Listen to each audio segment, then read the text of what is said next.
In today's video, we're going to be diving into the upcoming pattern. We do have a severe weather outbreak ongoing right now for the northern plains, upper Midwest, and that is going to be expanding eastward over the next few days. So we're going to go over that, over the models, and also the Storm Prediction Center at the end of the video. We'll be looking at those outlooks, so a lot of information will be provided there as well. So be sure to stay tuned for that.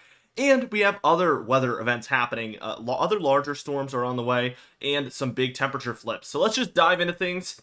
By later on this afternoon, we do see that we have a stronger low up there in the upper Midwest. And this is really what's providing a lot of that energy for this severe weather outbreak. We have a cold front underneath, a nice little warm front over top. So there's surging warm air right out ahead of this low. And then we have the cold air hitting it from the side. This is basically the main ingredients that lead towards severe weather outbreaks and tornado outbreaks oftentimes. And I must say, this is a very, very strong low up there in Minnesota. And as we reach the overnight hours, things get very, very intense here. As you can see, 987 over eastern Minnesota. Cold front really stretching southward, bowing out there. We could have a derecho, actually, I've heard today, along this line. Very, very strong winds and a long-lasting bow echo, or a very large bow echo. Usually they have to last, I think, over 24 hours or something like that at a certain mile per hour winds. I can search it up, but definitely there is some quotas there to be considered a derecho, and we have a chance of having that happen. It's a very, very intense storm type. Now, as we reach towards tomorrow afternoon, on Wednesday, we see things weaken down a little bit as our low really moves up to the north up there in Canada, and our cold front is for the most part cut off from that low. We do have a pretty decent chance of severe weather here along what's left over, though, from Texas and Oklahoma all the way up through Ohio. So be on the lookout for that for the day on Wednesday. That's going to be, again, on May 22nd, tomorrow, of course. Thursday here on May 23rd, we continue to see thunderstorms in similar areas. We especially have a good chance of severe weather here in Texas and Oklahoma. And then also for portions of the Mid-Atlantic, we're going to be watching for some severe weather as we have a marginal risk as of now. It looks like a lot of thunderstorms are going to be blowing through overnight Thursday into Friday. Now, as we reach Friday afternoon, what we see is more activity in this kind of Ohio Valley, Mid-Atlantic area. So this has been quieter, at least in the eastern end. I know here in Virginia we've been very quiet throughout a lot of April and May. So this is going to be an interesting turn of events if we do see it really turn around like this. Saturday on May 25th, we continue to see some thunderstorm activity in there. Mostly quiet throughout the nation. I mean, we have some snowfall and rainfall showers here for the Northwest down through the Rockies, but I mean, very, very quiet compared to what things typically look like and what things have looked like. By Sunday the 26th, a couple of interesting things happening. We do have 1,000 millibar low pressure center there over Montana and Wyoming, as well as the northern plains. And then for Missouri, there we have a 998, and then we see thunderstorms surrounding this area. So for a lot of the Ohio Valley, deeper south there, we are seeing plenty of thunderstorms throughout this area. Monday, there on the 27th, what we see is a 995 low pressure system here over the northeast, and this is likely bringing thunderstorms and showers to some areas. I'd say for areas north of the low especially, you're looking at mostly showers, and then areas south of the low, so again, it's right there, so areas south of the low, you have a better chance of seeing thunderstorm activity. So for Pennsylvania, New Jersey, the Delmarva, as well as DC and Maryland, maybe even West Virginia and some of Virginia as well, thunderstorms look to prevail with this one. And then also, we don't really have a low pressure system, but for the plains, definitely seeing some thunderstorm activity on this day as well. For Tuesday on May 28th, we see that a lot of this dives down into the deeper south and southeast. Still some of the Ohio Valley and Midwest getting involved here, but it's going to be that southeast corner overall. We have a very strong low here over the northeast left over. Could see some back-end thunderstorms there perhaps for Tuesday. And then on Wednesday, we get a little bit of a coastal low look. 1,000 millibar low pressure center right there. Could be a windstorm, heavy rain for a lot of these areas.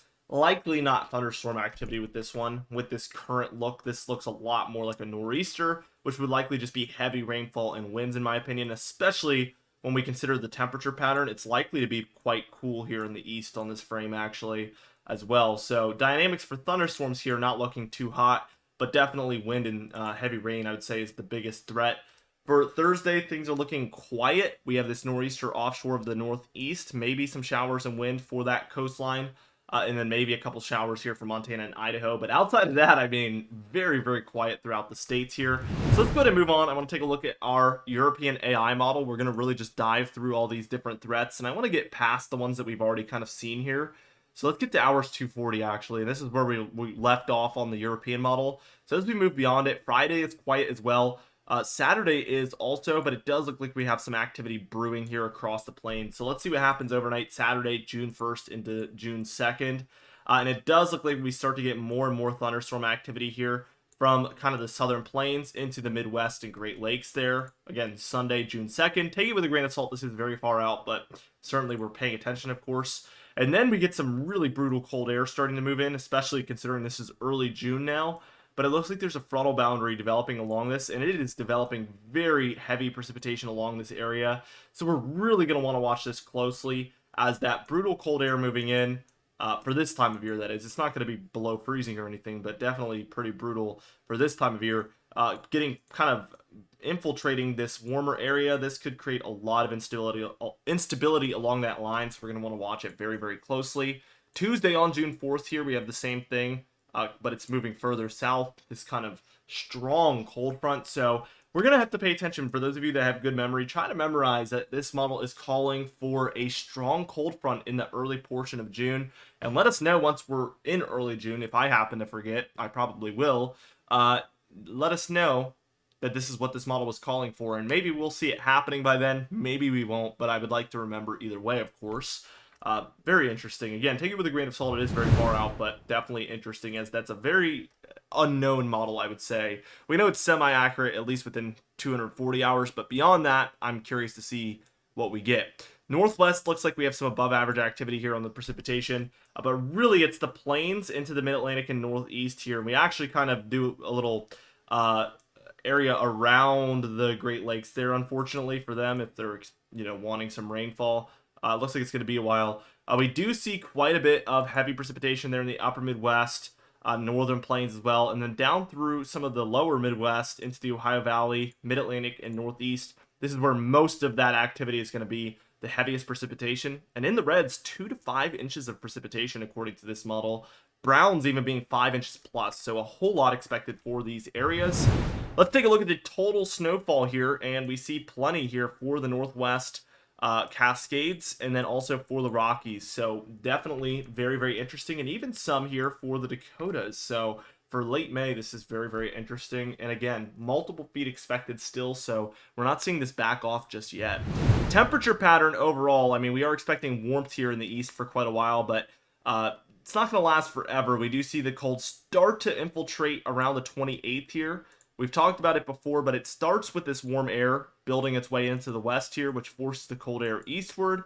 And overall, that is the pattern that we see take place here. So again, that warmth pushes the cold air into the east here. So now we're in a cold in the east, warm in the west pattern, but we already have cold air beginning for the west coast, which could force the warm air eastward and force that cold air out basically. We don't see that happen here, actually. Overall, what we see is this warmth wants to continue to stay stagnant here all the way through June 5th. And we see this really brutal cold air continuing to berate the east. So if you're looking for a very, very hot start to the summer, you might have to wait a little while, as this model really wants to show some colder air infiltrating the area for a while now. Here's today's Storm Prediction Center outlook. Again, very major stuff, as we do have a moderate risk, but we'll work our way up. Anywhere in the lighter greens, we expect general thunderstorms, but anything is possible, so continue to watch the radar, heed every watch, warning, and advisory, because they do get these things wrong. Even in the whites, you can still expect some thunderstorms possible, especially if you're very close to the greens, so keep that in mind as well. The two darker green areas, or anywhere in the darker green, better yet, is a level 1 marginal risk. That's where we expect isolated severe weather to occur. Your yellow area there is going to be your level 2 slight risk, where we expect scattered about severe weather to occur. Your orange area there in the upper Midwest and Great Lakes is where we have a level 3 enhanced risk of severe weather. That is where we expect a little bit more widespread severe weather to occur. And then throughout portions of Iowa, Wisconsin, Illinois, and Missouri, that is where we have a level 4 moderate risk of severe weather, and that is where we expect widespread severe weather beyond what we expect in the enhanced. Almost everywhere in here should see strong thunderstorms and potential severe weather. Again, potential for a kind of linear storm mode with that derecho possible. could be very impactful, especially with the winds. Now, for the day 2 outlook, which will be for tomorrow on Wednesday, May 22nd, we have, again, 3 general thunderstorm risk areas. I already went over what they are, so not going to go over it again. We have the marginal risk here in the darker green, level 2 slight risk in the yellow areas, and then a level 3 enhanced risk for some of the deeper south here. Day 3, we do have a couple areas of concern. Again, 2 general thunderstorm risk areas, 2 marginal risk areas. Again, the East Coast, kind of seeing some there. And then a slight risk for now for Texas, Oklahoma, Kansas, and Arkansas, Missouri, and a little bit of Louisiana. Those areas, we definitely expect that scattered about severe weather to be possible. Let's go over the day 1 kind of outlook here, and this is all within 25 miles of a given location, so keep that in mind that that's what these percentages mean. So this is for hail. Anywhere in the browns is a 5% chance of hail within 25 miles of a given location. Anywhere in the yellows is a 15% chance of hail within 25 miles of a given location. Anywhere in the reds is a 30% chance of hail within 25 miles of a given location. And anywhere in the pinks is a 45% chance of hail within 25 miles of a given location. So yeah, about 50-50 chance within 25 miles of your house, if you live there, of seeing hail. And then the hatched area, that black hatched area, is where we expect the potential for a 10% chance within 25 miles of a given location of 2+ inch diameter hail. So about double what's considered severe. So definitely very significant in that case. Tornado outlook here, we have 2% chance within 25 miles of a given location there within the green, 5% chance within 25 miles of a given location there within the brown, 10% within the yellow, 15% within the red, and then that 10% hatched area is going to be for EF2 plus tornadoes. So very significant tornadoes there in the black hatched area is a pretty elevated chance, unfortunately. And then damaging wind, again, where we have a very large chance of this. Within the browns, 5%. Within the yellow, 15%. Red is 30%. Pink is 45% again. And then the hatched area is going to be the 10% chance of 74 mile per hour or more winds within 25 miles of a given location there within the hatched area. Very, very significant. Now, quickly, let's see if we have any extended day outlooks. And we do. This one is for day 5 on Saturday, May 25th. We expect at least a slight risk here for Texas, Oklahoma, and Arkansas. I didn't look at this ahead of time, so forgive me. Let's see. Okay, so for day 6 on Sunday, the 26th, we have it expanding eastward for Missouri, Illinois, Indiana, Kentucky, Tennessee, Mississippi, Alabama, and Arkansas there with at least a slight risk, but it can go higher within there. I always say that.